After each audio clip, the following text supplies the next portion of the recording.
The Ural Mountains in Russia are a formidable place. They form a natural boundary between Europe and Asia, stretching for over 1,500 miles.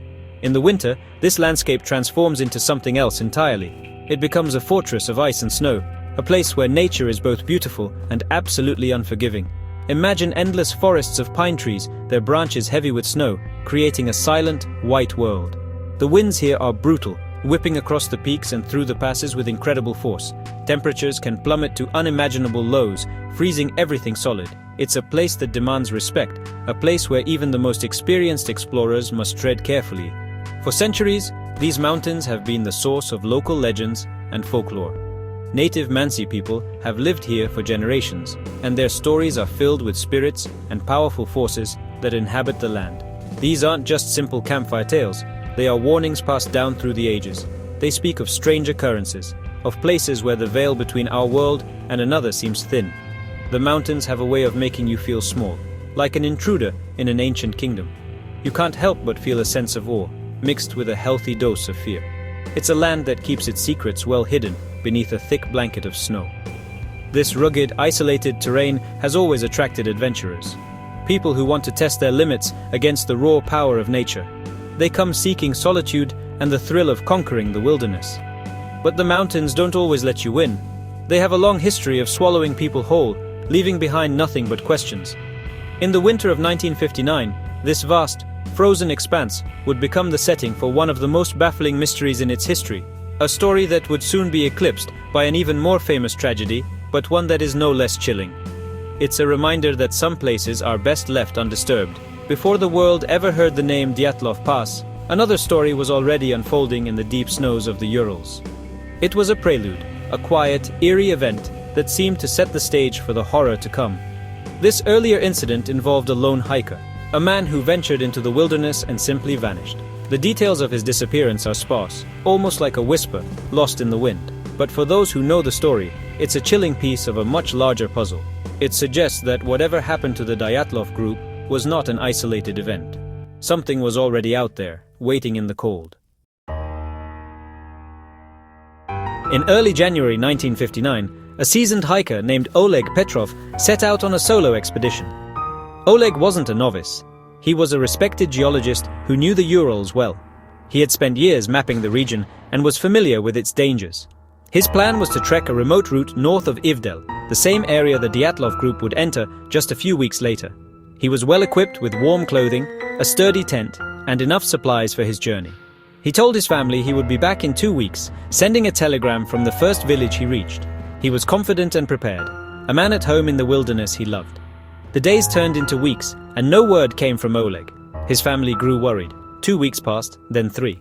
The silence from the mountains was absolute. At first, people thought he might have been delayed by a blizzard, a common occurrence in the Urals during winter.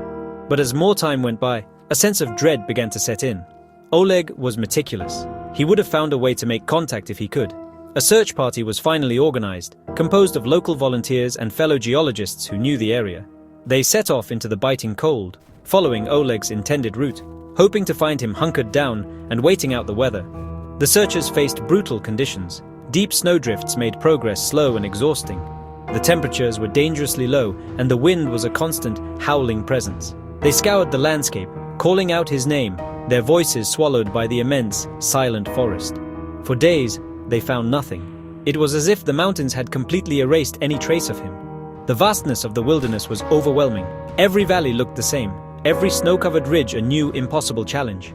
The hope of finding him alive began to fade, replaced by a grim determination to at least find out what happened. Then, after more than a week of searching, they spotted something. On a desolate, windswept slope, they found Oleg's campsite. But the scene that awaited them was anything but ordinary. There was no sign of a struggle, no evidence of an animal attack, and no sign of Oleg himself. The camp was eerily quiet, abandoned in a way that made the hairs on the back of their necks stand up.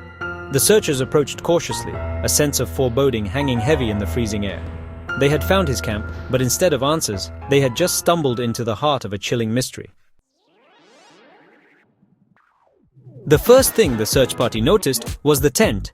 It was still standing, anchored firmly in the deep snow, but something was terribly wrong. The side of the tent, facing away from the slope, had been torn open, but not in a way they had ever seen before. It wasn't a cut from a knife, nor was it a rip from an animal's claws. The fabric appeared to have been peeled upward from the bottom, as if by some incredible, focused force. It was a bizarre detail that made no logical sense. Why would anyone exit a tent in such a strange manner, especially in the middle of a freezing night? It was a silent, baffling clue. Inside the tent, everything was neatly arranged. Oleg's sleeping bag was laid out, his backpack was there, and his food supplies were untouched. His warm boots and winter coat were also there, left behind as if he had fled in a great hurry. This was another deeply disturbing discovery. No sane person would run out into the sub-zero temperatures of the Ural winter without proper footwear and clothing. It would be a death sentence. It suggested he had left the tent in a state of sheer panic, abandoning the very things he needed to survive. The scene painted a picture of terror, not of a planned departure. Outside the tent, they found a single set of footprints. Oleg's footprints. They were made by someone wearing only socks or perhaps thin indoor slippers. The tracks led away from the camp, heading down the slope towards a dense line of trees about 100 yards away. The searchers followed the trail, their own boots sinking deep into the snow. The line of footprints was clear and steady at first, the tracks of a man walking, not running. But then, after about 50 yards, the footprints just stopped. They ended abruptly in an open patch of undisturbed snow. There were no other marks, no signs of a struggle, and no indication of where he went. He just vanished. This was the most unnerving discovery of all. How could a person's tracks simply end? It was physically impossible. The searchers swept the area in widening circles, probing the snow, looking for any sign of a hidden crevasse or a snowdrift he might have fallen into. They found nothing. It was as if he had been lifted straight up into the air. Adding to the strangeness, several of the searchers reported that their compasses were malfunctioning near the campsite, the needles spinning wildly. One of the men had a camera, and later, when the film was developed, several photos showed strange, unexplained lights streaking across the dark sky. The case of Oleg Petrov was officially closed with a simple, unsatisfying conclusion: death by misadventure. The authorities suggested he had become disoriented, wandered off, and succumbed to the elements. But this explanation didn't fit the facts. It didn't explain the peeled open tent, the abandoned gear, the footprints that ended in the middle of nowhere, or the spinning compasses. It was a tidy explanation for an untidy and deeply strange event. The mystery was quietly shelved, a strange file in a dusty cabinet. And then, just a few weeks later, the Dyatlov Pass incident occurred in the very same region, and the world's attention shifted.